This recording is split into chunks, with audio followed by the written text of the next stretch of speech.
Hello, everybody. Can you hear me? Now I can. Now you can. Good, because Yes, we've had some come on. audio issues yet again. So, fantastic. I hope the music went through. Otherwise, we're going to have this thing start with a moment and 10 seconds of silence. Well, Because, considering what they were recording this on, that might actually be somewhat appropriate. well, I suppose, yes. But anyway, we are not all here today. Unfortunately, Baggy's player, Heine, is not able to join us for the next few weeks. So, until further notice, Baggy is busy helping repairing the ship. Because when we rejoin our erstwhile pseudo-Vikings, we are, in fact, located in the lovely, lovely, lovely village of Lan Wan, as it's called. It means Blue Bay. And I probably butchered the pronunciation, so if anybody out there speaks Chinese, for goodness sakes, don't kill me. But in any case, in this world, it means Blue Bay, if nothing else. And obviously it is named for, well, the very, very, very blue and clear water that they sailed through to, to get into the bottom of the bay and into the village itself. They have spent their time there mostly repairing the ship and basically, getting to know people and so on. The problem is that the ship took a much worse beating than any of them really realized on the way through that storm.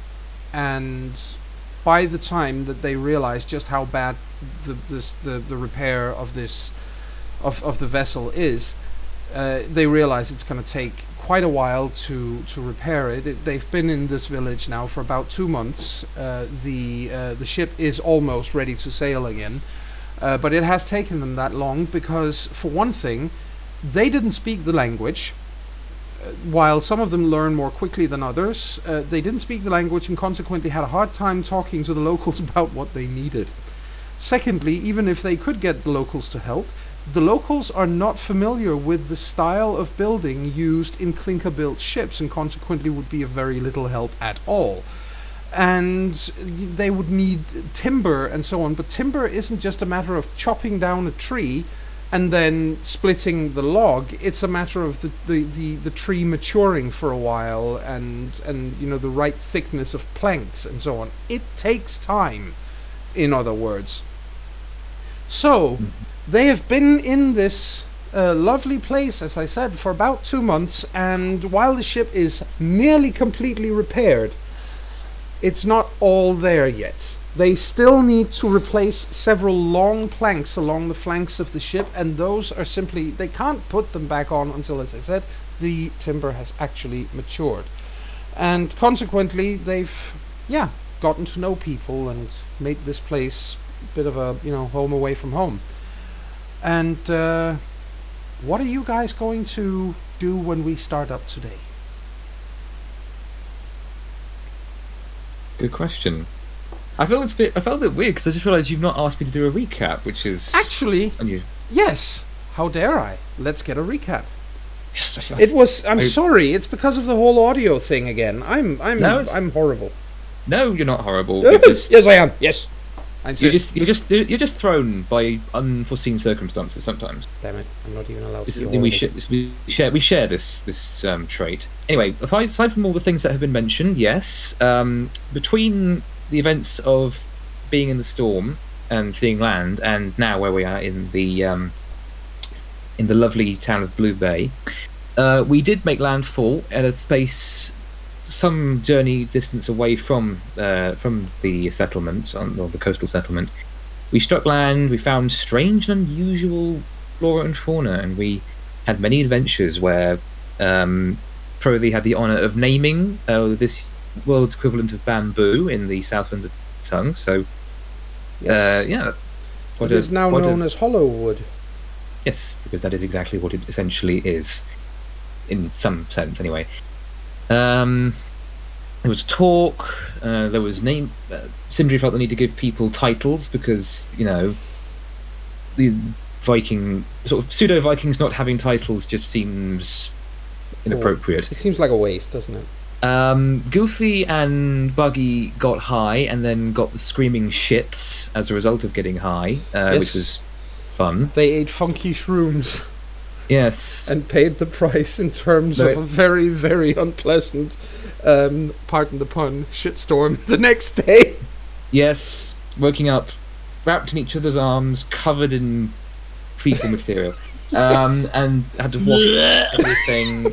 Many jokes were made at their expense. Indra even threw Luffy into the water again after a while for something. And then, yes, we all made our way to the town, and yes, pretty much everything as you said it happened. We failed to communicate. They tied up our weapons, so we couldn't use them easily. We did some shopping. We all got drunk, or some of us got drunk anyway, on sake, and yeah. And then we sort of agreed that we would leave it off, and so we now start a full 7-10 days later. Yes, indeed you do. And what are we doing? I'm just gonna put my cookies to the side because shit-covered people is not something that encourages appetite. No, it really isn't, but it did happen. Anyway. Yes. I mean, aside from all the fact that I think not most of us, but I think a lot of us have been trying to learn the language. Yes. And you've at least, in most cases, or some cases rather, I should say, because I don't know how many of you have succeeded, but some of you at least have picked it up at, as I believe it, broken level. So you are able to make basic communications in High Imperial by now. Yes. Yeah. Like single words and... single words and using some arm gestures to underscore what it is you're actually trying to say and so on. But yes, you can get by, and people will look at you funny because of your weird pronunciation and so on. Of course. Obviously. I think the first line Buggy learned was, "Where's the toilet?" Yeah. The good question is, what have the locals allowed us to do within the confines of the town and beyond? Well, obviously, initially, for the first couple of 10 days, they kind of, you might be all friendly and you've spent some money and so on, and on some rope and at the Fat Goose as the what is it called? The eating house and drinking establishment. In fact, is run by what is it called again? It's run by a very lovely couple of people. Yes, and his wife, and their place is called Fei, which means the Fat Goose. And yes, you've all become, I expect, kind of regulars in that place, as the description of Fei or of AA says. He makes extremely hot food, or he can make it. He doesn't always, but he can make extremely hot food. And Southlanders, being a bunch of macho gits by and large, have decided to start taking bets on who can eat the hottest food without losing that food moments later.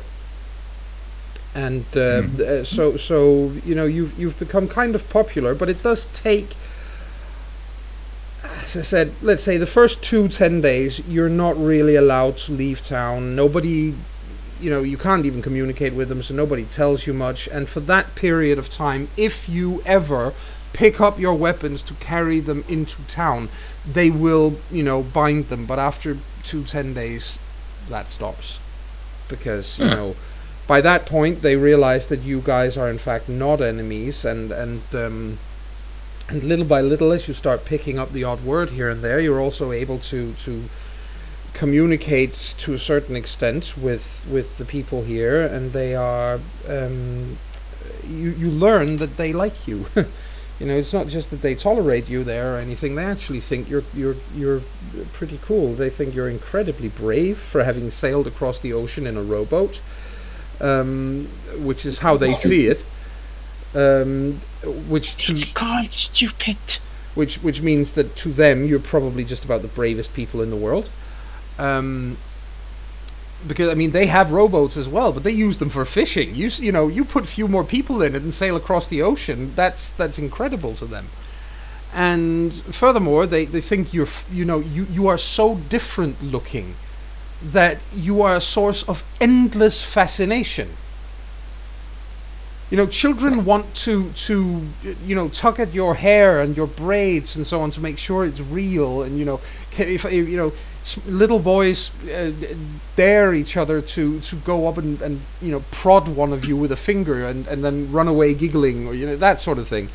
So it's not that you're figures of fun, far from it. It's more that you are simply, these people simply think that you are incredibly interesting. And when you slowly begin to be able to communicate with them, you are therefore also able to start sharing, stories about yourselves, admittedly very haltingly, but stories are an excellent way of learning about other people and their differences. And that is, in fact, how this is proceeding. You've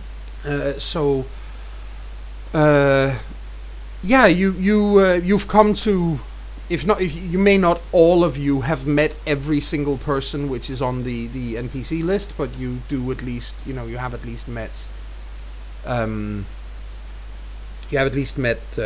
most of them, each of you, and you are certainly familiar with the man who came down to the down to the beach with his troops the first day. That is in fact Lord Bao. That's the local overlord, and you've all had the chance to meet him. He's made it a point to meet every single Southlander. He has in fact made it a point to invite every single Southlander to his home for dinner at least once. He does, in groups obviously, but he makes sure that you all get to see his home and feel welcome. And that means you've also met both his wife and his daughter, and they are all very pleasant and polite people, as you've also found out. Liling, their daughter, is mute. But they are very kind and open-minded people who for the first, again, after the first 2 weeks, then let's say for the next 3 weeks, 10 days, but for the next 10 days after that, it's basically a matter of, you are getting materials and working on the ship and just basically fitting in with everyone. But the last 10 days, you've sort of felt that there's something worrying people in town, and they haven't told you what it is. And if you ask them, they've been more of a, it's not, you can tell, it's not that they want to keep secrets from you, it's just that they don't want to bother you with things that they probably think you wouldn't care about anyway, and which is insignificant and so on. But after 10 days has passed and we are now back in game,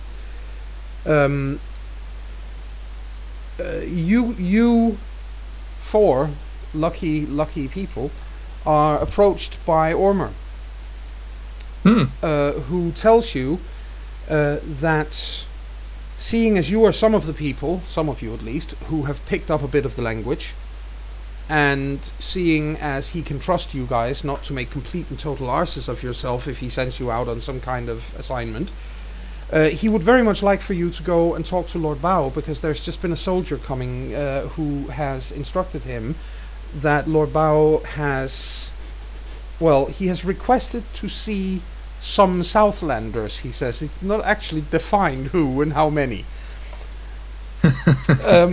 So he says some Southlanders in this case are going to be you. Very well. He's been good to us. We shall see him. Indeed. And he says if he does ask for, for information, because, he's interested in, as we know, and his wife certainly is interested, do your best to give him what you can, just as usual. Be polite and courteous and so on. He's as you say, he's been kind to us, and he's a good man. He's our friend. Okay. And he lets you go, and you guys can head up to the manor, which is obviously on the map is the big building up the top there. Mm-hmm. So you go up there, and the soldiers just, you know, they stand aside and let you in. You even know some of them by now. Obviously, you've been drinking with them, you know. And then they smile, and one of them, you know, makes a motion with his hand like he's drinking from a cup, and says, "Tonight, fat goose," and he says it in Southlander. Very, very, very badly, but he manages to make himself understood. Yes. Ha! He looks incredibly proud. He got understood. Yes. He knows how we feel. Yes, and he and the other guard, by the way, looks a little bit glum. And as you walk through the gates, you can see, you know, one of you maybe look over your shoulders. You can see a couple of coins changing hands. So they took a bet on whether he could. They took a bet if he could actually say it right. Yes, exactly. Or we would just cock our heads in confusion with what the fuck? Exactly, but you know, he was understood. It's just evil. Yeah, well, you know. So now they have now you get inside the gates and get into the house itself, where you are met. Shortly after you enter, you're met by Lady Feyan, who smiles at you and says, "Please follow me. My husband is waiting."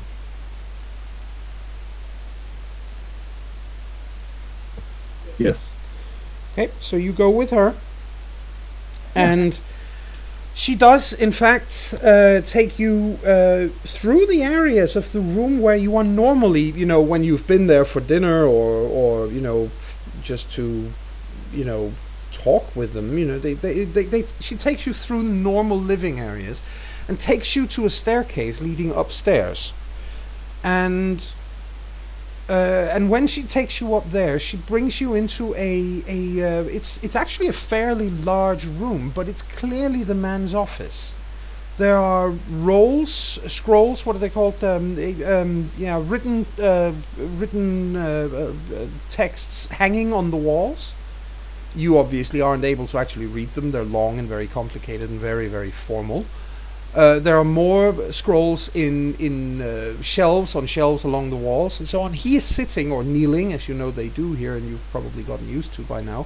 But he's kneeling behind a low table, and there is there are writing utensils and paper, and his seal is standing ready on the table as well. And he looks at you all and smiles and nods his head respectfully and gestures for you to please have a seat.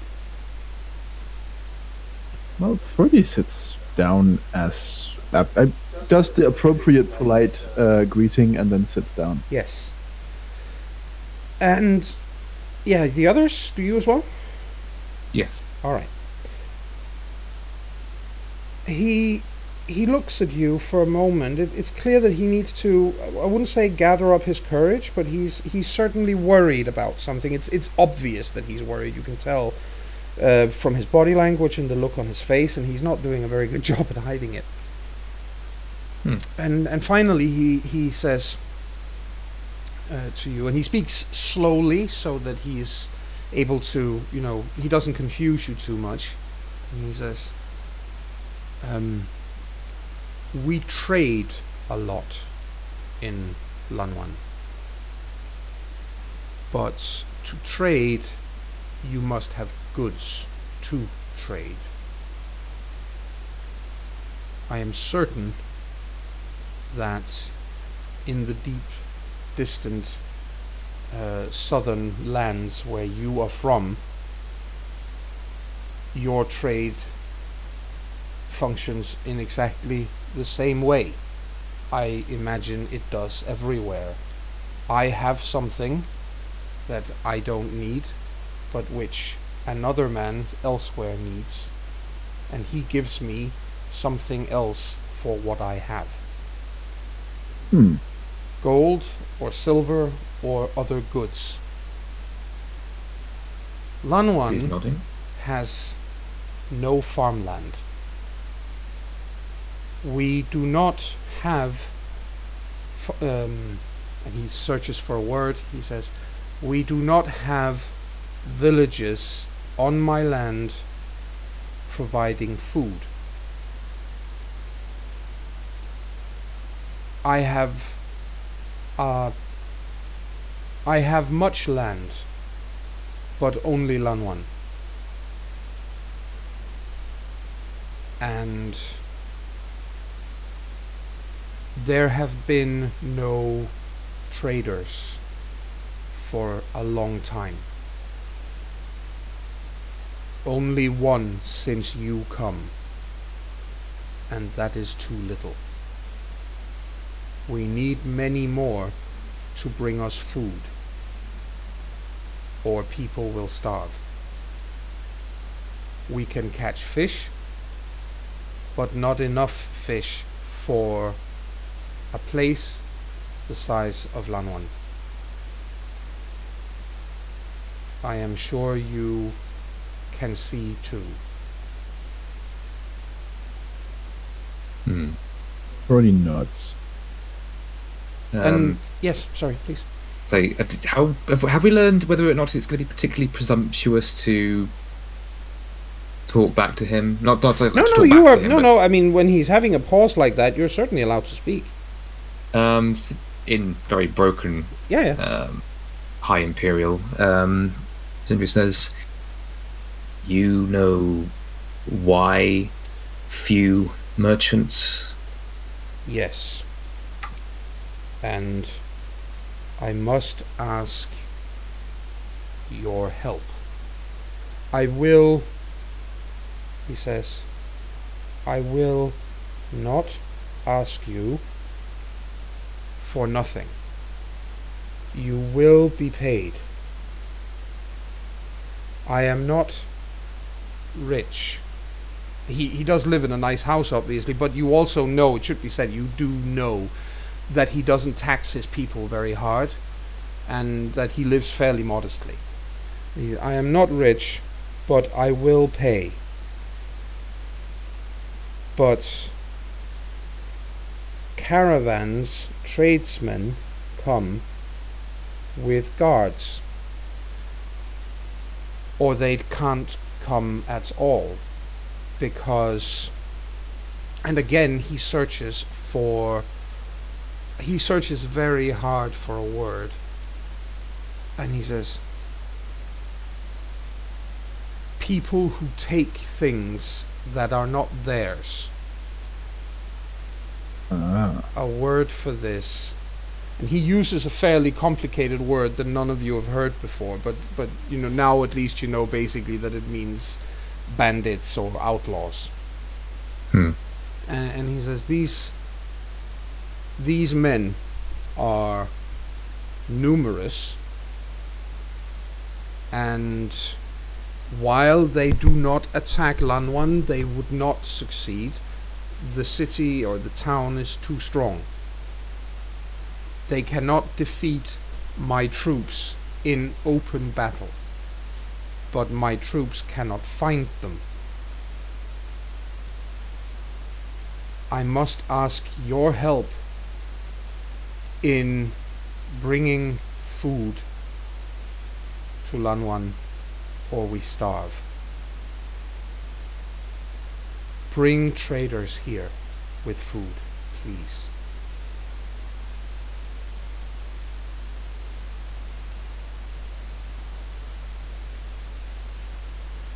Anybody say anything?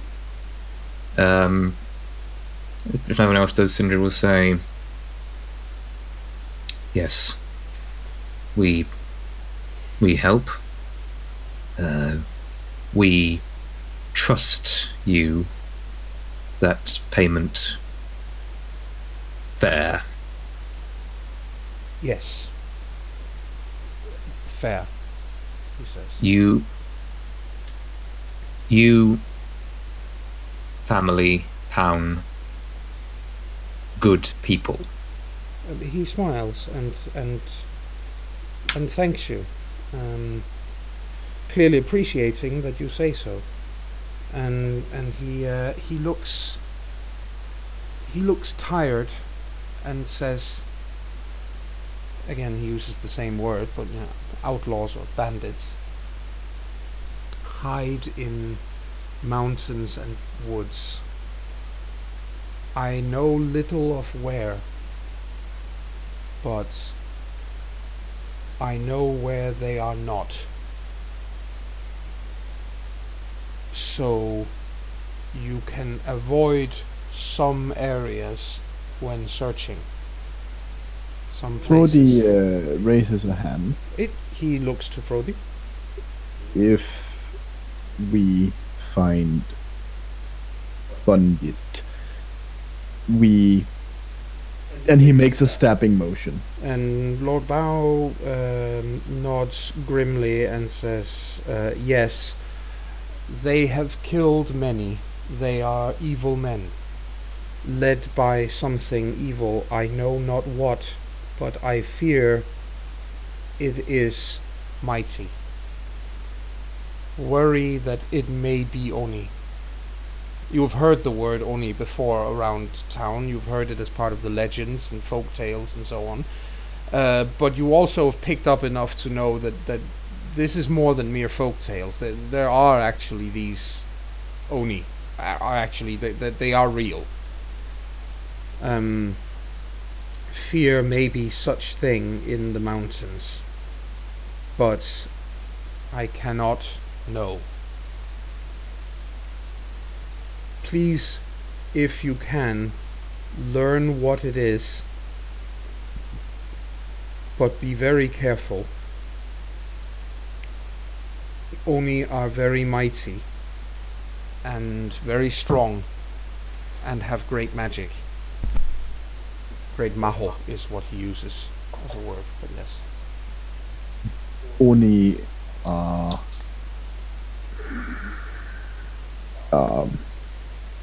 afraid of Maho? No, they have it. They are strong with it. Frody taps his own chest and says, Yes. Maho. You will be challenged for it, but still be careful. You are friends, and I do not wish to see you harmed.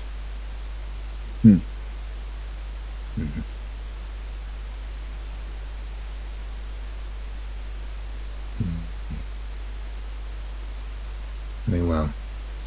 He actually takes his seal and moves it to the side and puts some of the papers away as well, and he opens up a small box next to him where he's sitting, and he rolls open a map. It's not terribly large, but you can he quickly lays it out, and it's obvious to you that this must be a map of his land, because you can only see one settlement by a bay which is clearly shaped like the one you've sailed through. So that goes to tell that it's clearly his land. Mm-hmm. And he designates certain areas on this map. He shows you certain parts of the map and says, been searched and no bandits.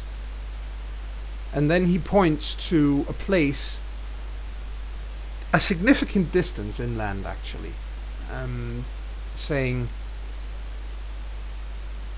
not been searched, think they are here.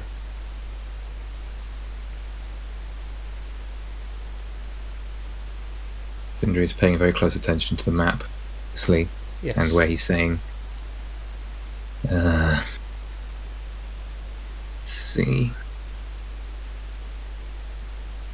I don't suppose that there's anything on the map that I might better pick out of any additional use if I did an observation check of some kind. Yes. Do you have any relevant skills for this? I mean, you can always. Certainly As I said, always I've got observation, navigation. Navigation would help. No question. Navigation would help. Let's have a roll. Yeah. Yes, you manage. You roll 10 and against a skill of 13, so yes, you manage. It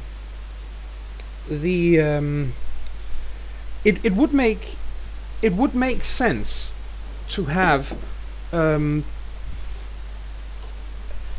it would make sense for them to be in that general area at least, because it's mountainous, but you can also see that there's a water supply, there's a river close by, and that would make it very easy to defend. They would have access to water, and if they plunder caravans or traders for food, suddenly they would have what they need. I was about to say, it might be close to a water supply and easily defensible. What is its location relative to established trade routes on the map, if there are any? Pretty far, but safety first, and then they can always travel for it. And you can see that there are roads leading through this whole area. There is one very significant road which leads along the coastline, but it's the coastline is very jagged and very uneven, so quite frankly it is a long route to take. There are also much more easy roads to follow, longer straight roads from the looks of it, leading inland. And presumably, if you could avoid going along the very, very ragged coast, you would save a lot of time. Yes, because obviously it's important that we get there quickly, efficiently, quietly. Yes, I mean, put it this way. To go around the bay that you are now at the bottom at is, in our terms, real life terms, probably about 12 miles, maybe a little more, from the mouth of the bay until where, the bottom where you are. So to go all the way down one side and up the other side, or if you could just go across the bay, it would be 1.5 miles. Maybe 2. Yes. So that lengthens such a journey significantly, and that's just one bay. It's that's the case all along the coast, from what you can tell. So yeah, that's why. Anyway, that's what he says, and he looks at you, and again, he says, if you have questions, I will try to answer. He would correct himself.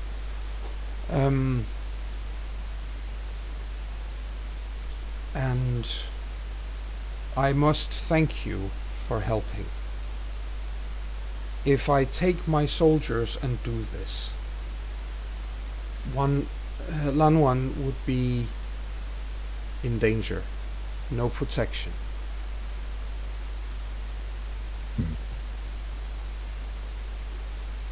Yeah.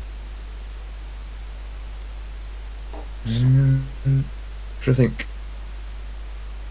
I'm not actually sure. I know there are questions I probably should ask, but I fear I lack the common sense to out of character to ask them. I mean, Sindri does have common sense, so he might know what questions to ask. But I can't really think of any questions off the top of my head. But no, I mean, we know the terrain well enough. It's mountainous. We know about the routes, and we don't know enough about the bandits to know anything like numbers or MO or anything like that beyond just raiding. So exactly. But you do know that, what's it called?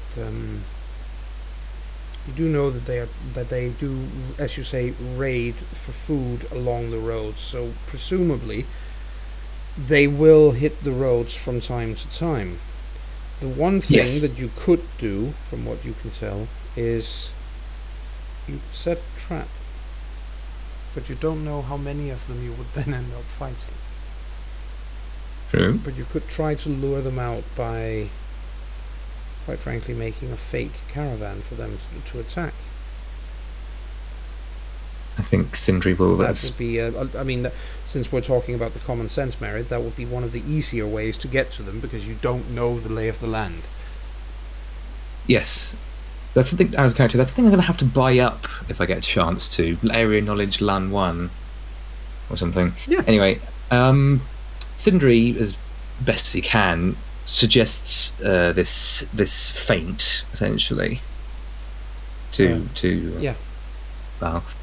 He seems to think that sounds like a very good idea, and he offers to supply you with some wagons that could, be your what is it called?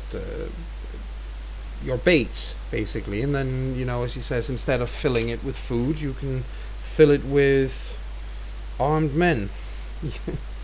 Yes. Hmm.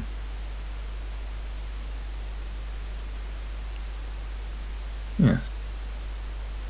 He looks like you have some kind of agreement here. You have an accord, and he will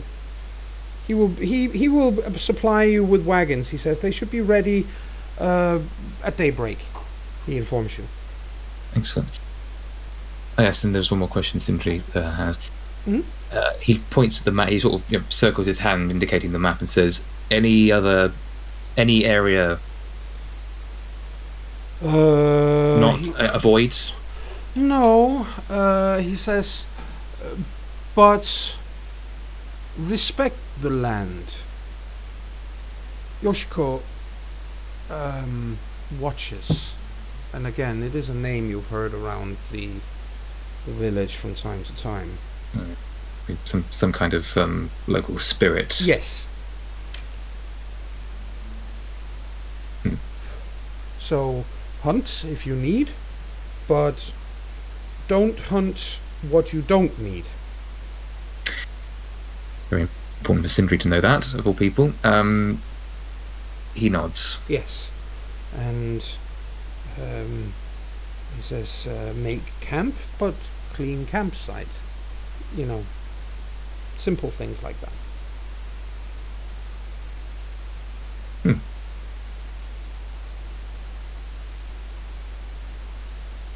Sindri would say practical, but I don't think he's quite progressed to that level of word. No, probably not. But that is the kind of advice that he gives you, is to do that sort of pretty common sense thing, really. Okay, that's good. I think that satisfies Sindri then. Yeah. We have a plan, we have a goal, and we have some basic understanding of what we're doing while we're out there. So. Yeah. Okay. Woo! In that case, yes. I think. Does anyone else have anything you want to ask him? Say. I think that's a no. Yeah, I think that's a no too. I think we're ready then to take our leave of sure. of Lord Bao. Yes, well, you stand up to leave, and Lady Feyan has moved to some other part of the other part of the house, but instead waiting is a man you've met a couple of times, Li Tang, the local commander of the troops. And he basically he follows you out and just quickly asks a few things about what you are planning to do, and he seems to be perfectly on board with it. His idea, of course, is that he would love to be out there. It's very clear that he would like to go after these bandits, but he also understands that they can't leave Lanwan unprotected. Because in protect case, Lanwan. Yes, if they suddenly take all the troops or half the troops and go off on a wild goose chase, and the bandits swing around, then Lanwan will be a smoking ruin by the time they get back, and he knows it. So yes. Sindri nods and says to him, "I kill bandit in you name." He nods and pats you on the shoulder and says, "Good. Glad of that. Leader of bandits, he looks at the house and then he kind of gestures for you to come with him. He walks away from the building itself and further down the road, so that he's not, standing right next to the house. But he gestures for you to follow him. Mm-hmm. All of us, or just All of you. Okay. And yeah. Where are Well, you he says,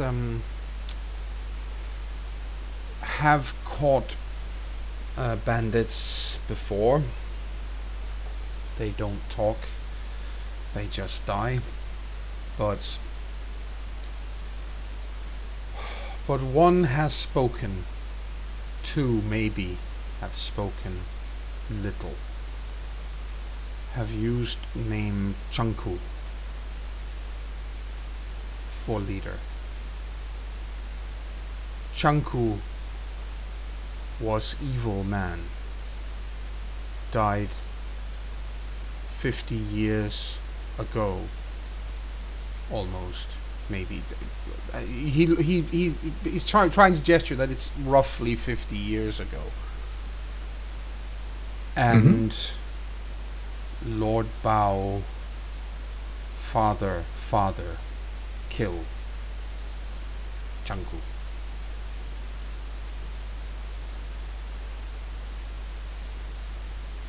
Privately, Sindri is now thinking, well, either this is a descendant, or maybe Lord Bao's grandfather didn't kill him enough. Kill him enough. Yes. Nice one. He's only mostly dead. Yeah, mostly How do you think dead. how long those people live? Yes. Well, I will let all of you chat amongst yourselves for a few moments while I scuttle off and do something very private. Oh my. So we take the torch and burn the village. No, we don't do that in the slightest. And if Gylfi tries it, he will be smacked upside the head. with a dead fish. Yes. Where did you get a dead fish? Mm-hmm. Did you pay for that fish? Stop stealing that fish. Yes, I. What have your characters been doing for 2 months? Good question. I don't know. Does anyone want to go before? I mean, do we all want to talk about that, or is it like I feel a bit conceited just stepping and going first for some reason. I probably shouldn't, but I'm just asking because it's been 2 freaking months. Yes, it has. So people must have done something other than just sitting there and tumbling their thumbs around, looking all, I'm just gonna sit here. Yay! Now I need to poop. We've been obviously trying to learn the language and going around the town. We've been helping with the repairs to the ship. No, individual. Blah. Well, Sindri has been shopping for arrows and new clothes. He's been exercising a lot. He's probably been helping a bit with teaching Ilva how to use bow and arrows herself, because that's sort of his shtick. But Gylfi was teaching her before. Yes. So unless he has gone, I don't want to teach you anything else. Boo! I mean, Sindri could step in and also help. There's no wrong in having 2 teachers. Also, hi, I'm back. Hello. Hello. And I've written here. I'm I've written here in the list I sent to Joan earlier, not getting plastered, just nicely drunk, of which perpendicular. Sindri, of all people, has actually been has become smitten with a few different local women, but he doesn't act on it because he's too... Yeah? Yes, he's gotten slightly romantically inclined towards a couple of them. Yes, but couple of them. But he's too grumpy and to actually act on it, so... A couple of them. You're not bringing more than 1 woman. Settle with 1, you dick. I don't know. That part of the body cannot never settle with 1. Yep, even in Viking society, polygamy is frowned upon. Yes. Understandably, I think. But that's not to say that you can't, see that, but she's lovely, but so is she, yes. Which one to choose? Yeah. Well, here's a man, he's gonna follow the one-eyed snake at some point. Rein in thy penis. The divining rod. Yes, the divining rod. Hooray the for the dividing one-eyed rod trouser of snake. good-looking people. Yes, of all the people to tell me or Sindri to rein in their penis, Rasmus, it had to be you. Obviously. Anyway, I'm not Buggy's player. see, you've broken the GM again. Yes. Anyone else been doing something? Yeah, I imagine Gilfy would be. Well, Gilfy would be doing Gilfy. Like, Gilfy would be. Yes. He's taken after Boggy. But to say, yeah, he's. Yeah. No, he would be disappear. Like he would be the one disappearing from the wherever they are staying, either on the ship or wherever in town, early, and just disappearing into town, learning stuff, finding. He would probably try to find out about the local medicine, herbs. He'll probably get his like at least, well, probably one set of clothing made. Are you getting that at the at Islands or just any of the? Depends if he can afford that. Oh, sure. She's not too costly in her. She's quite fair about her prices. So yeah, sure, you could do that. And the thing is, you can easily ask around, and even with your limited vocabulary, you can certainly learn something about local medicine from these people. They're you can tell that the people here who know about these things do guard their knowledge, but they mostly guard them from other of their own people. So. Mm-hmm. This is my role in society, don't you dare intrude upon it. But on the other hand, you guys are outsiders, so there's no real risk in letting you know. No, because you're probably gonna leave anyway. Precisely. And other than that, he's been, drinking with the people. Yeah. And Did some pretty Lotus woman take him to bed as well at some point? Like the previous I was time about he to landed? say, I think of all the men on that ship, none, with the possible exception of